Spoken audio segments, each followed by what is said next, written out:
Taekvondo ustasi, qora belbog sohibi sakrab havoga ko'tarilib, Shaolin rohibiga kuchli zarba bergan paytda butun arena larzaga keldi.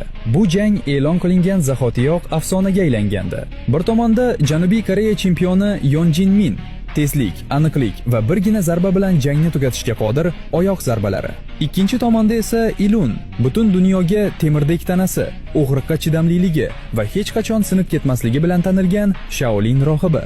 Qo'ng'iroq chalinishi bilan koreyalik darrov tashabbusni qo'lga oldi. Yashin tezligidagi high kick Ilunning boshiga tegadi.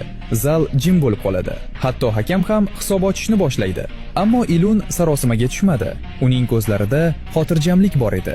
Go'yo hammasi nazorat ostida. Jang davomida rohib taktikani o'zgartirdi. U pastki qismiga ishlay boshladi. Ayoqsiz patsechkalar, oyoqqa ketma-ket zarbalar, yana va yana. Taekvondo chempioni sekinlasha boshladi. Uning asosiy quroli yo'q qilinayotgandi. Oyoqlarsiz uning qo'l zarbalari hech narsani anglatmasdi. So'nggi knockdown va bu safar Janubiy Koreya chempioni o'rnidan tura olmadi. Texnika arenani hayratda qoldirdi, ammo aynan chidamlilik jang taqdirini hal qildi.